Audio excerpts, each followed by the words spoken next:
Hello everybody, my name is Zach, aka the Weather Gamer, bringing you week 6 of APA Indigo Season 2. Chicago Charizards taking on the, what's his name? Jack and the Fisks of the North Sparce. I believe it's Jack. Yeah, I'm pretty sure it's Jack. We picked up the Commanding for a win last week versus the Duke Blue Dooms, helped get us back to 2-3 plus 2. Really need to keep these wins going, just looking at the schedule. I mean, I've got Rye coming up, who has always been an issue for him. Like, we're 1-1, but that was more he didn't get a crit or a freeze, and that's how I beat him last time. I play Savage again. That's going to be hard. The Fortress are the #1 team in the league right now. They're higher than the Articunos, which I had lost to 2 weeks ago. Just really need to get some wins on this board here to try and make it back to playoffs. Or try to make it to playoffs this season. Again, the team I'm rocking with here, Megazard X, Rotom Wash, Tapu Bulu, Greninja, Azelf, Slurpuff, Hawlucha, Doublade, Arrow, Garbodor, and Rhydon. It is Jack. Okay. Jack has a very good team. He's 3-2. +4. We got Coco, Vaporeon, Pharaoh, Goodra, Necro, Salazzle, Gligar, Hitmonchan, Mismagius, Exploud, and Mega Pinsir. Now, looking at this, I honestly think it's Coco, Vape, Pharaoh, Necro. No, it's Coco, Vape, Pharaoh, Salazzle, Pinsir, and Gligar. Those are the 6 he brings in my mind, but I need to be prepped in case something else comes. Like, say, Goodra swaps in, or Necro, or something, I don't know. So we'll move that over here. So to start things off, we are running a Tapu Bulu here. Tapu Bulu is kind of linchpin to move you to here, and move you to here. So I kind of need to talk about those 3 in a row. Tapu Bulu here with leftovers, Bulky Bulu with max attack, Hornleech, Stone Edge, Nature's Madness, and Taunt. Bulu, Lucha, and Zarda-X are basically the 3 that need to stay healthy for this match, and you'll see why when I talk about Lucha and Zard.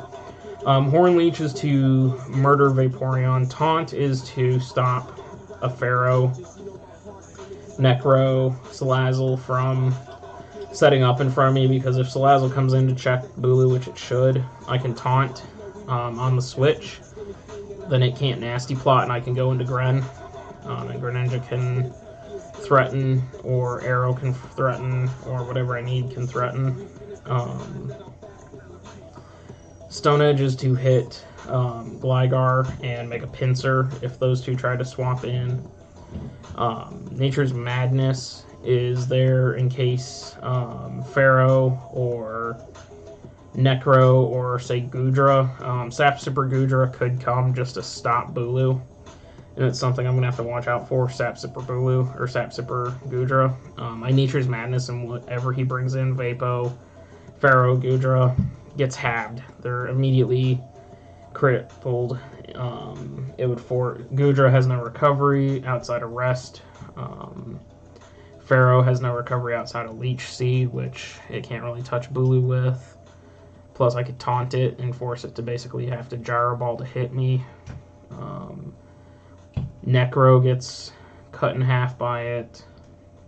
It's just, Nature's Madness is really good. I really wish Bulu got Play Rough. Like, Bulu got gypped. It needs Play Rough. Without Play Rough, it's just, because it's a physical attacker and it has no physical fairy move. So it desperately needs Play Rough.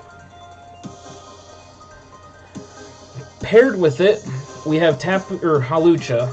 Hawlucha with Grassy Seed Unburdened, so I double my speed. This is a very support, so to say, Hawlucha. The goal is to get Hawlucha in front of Pharaoh. Pop my Grassy Seed to get the defensive boost. Set up a sub on his switch, most likely into Gligar. Assuming Necro doesn't come in. I set up the bulk up, or set up the sub, then I bulk up. I'm now +1 attack, +2 defense, At that point, Gligar's Aerial Ace cannot not break my sub, so I can bulk up again, get the +2 attack, +3 defense. Gligar will break my sub. I can sub again, bulk up again, get the +3, +4. Not have my sub break, get the +4, +5. Have my sub break. Sub. At that point, Aerial Ace from Gligar will do 6% to Hawlucha's sub, leaving me with 19% to pass the sub with. I will Baton Pass into Megazard X.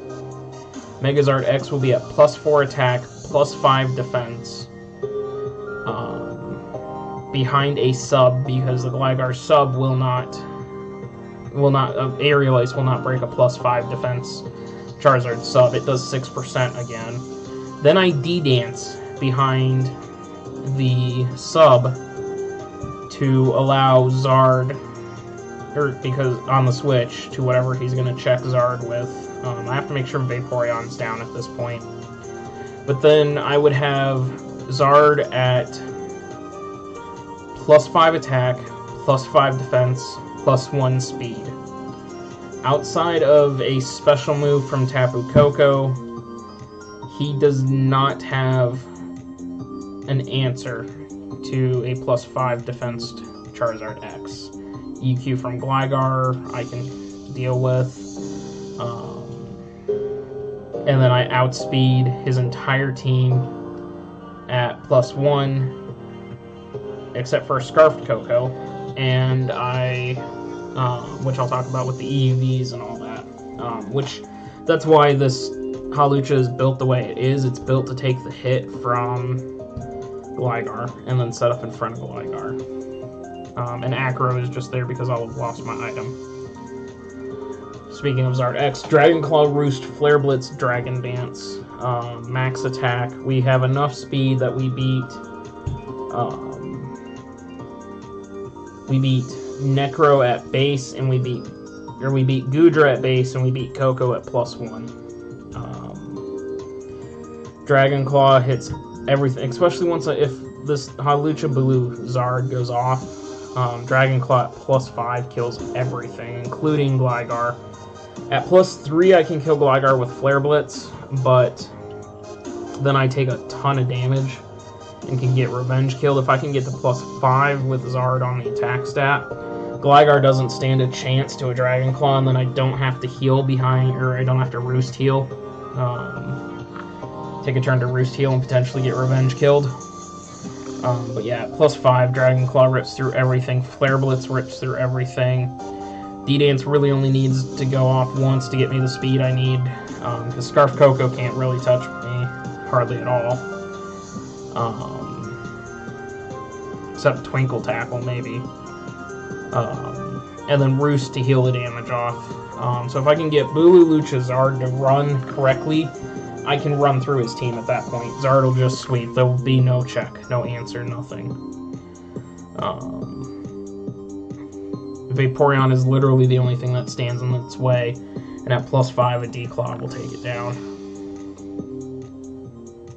We have Greninja here carrying the Expert Belt. We are running enough speed that we outspeed Salazzle.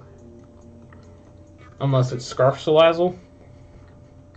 Then we have max special attack, the rest into bulk. U-turn, Hidden Power Ground, Ice Beam, and Hydro. U-turn to pivot because more than likely Koko's coming in. On this thing I could HP Ground, but then I have to take damage on something as I switch into Koko hitting me. Hidden Power Ground is for the Salazzle. If for some reason he decides to switch Salazzle in instead of Koko, for whatever reason I'll HP Ground it. I can also HP Ground the Koko. If I get the Koko weakened enough that an HP Ground will kill it with the E-Belt, then I don't have to U-turn. I can just kill it with E-Belt and keep myself in, and then I'll fast turn on anything else. Ice Beam is there to deal with Goodra, Gligar, and Pinsir. And then Hydro is really only there to deal with Salazzle. It can deal with Gligar, but really it's just there to deal with the Salazzle. And then the E-Belt just makes it so everything is 1.2 stab instead of 1.2 base instead of standard 1.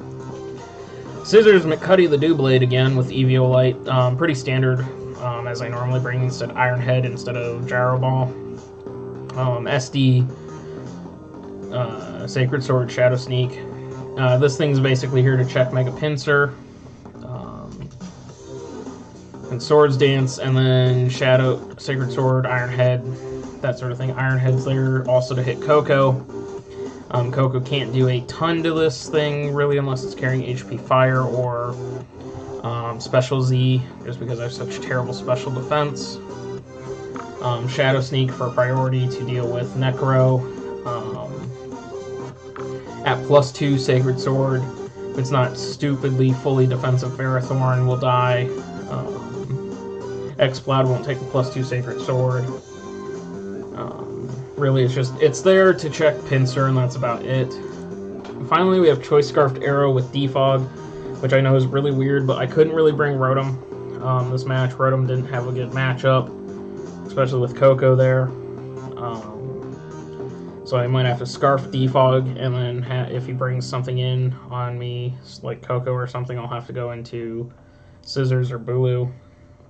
Try and take the hit. I am faster with this speed. I'm faster than everything on his team, including Scarf Coco. So I could EQ on the Scarf Coco and take it down. Fire Fang for Ferrothorn trying to switch in on me. I could Choice Lock myself into Fire Fang and two-shot it. Thunder Fang, if he wants to bring Vapo in, I can at least Thunder Fang it with a Scarf and then get out. Because Thunder Fang won't do a lot. It'll do like 25%, I think. I really wish I could carry Rotom this week, but I can't. But that's why I have Bulu instead. But yeah, there's the 6 we're bringing. Hopefully we can pick up that W. Check out the match tomorrow. Definitely take a look at the links in the description down below. Twitter's not down there anymore. I gotta stop saying that. Twitch, Discord. Two of the best ways to, well, Twitch, follow, that way we can get to 50 followers, please. I think I'm at 42 right now, so I need 8 more followers. So that way when I get back to streaming, I'll have my 50. Discord is the best way to hang out with me outside of these videos. So, with all that being said, I'm going to get out of here. Hopefully we can pick up that win, and I will see you guys in the next one.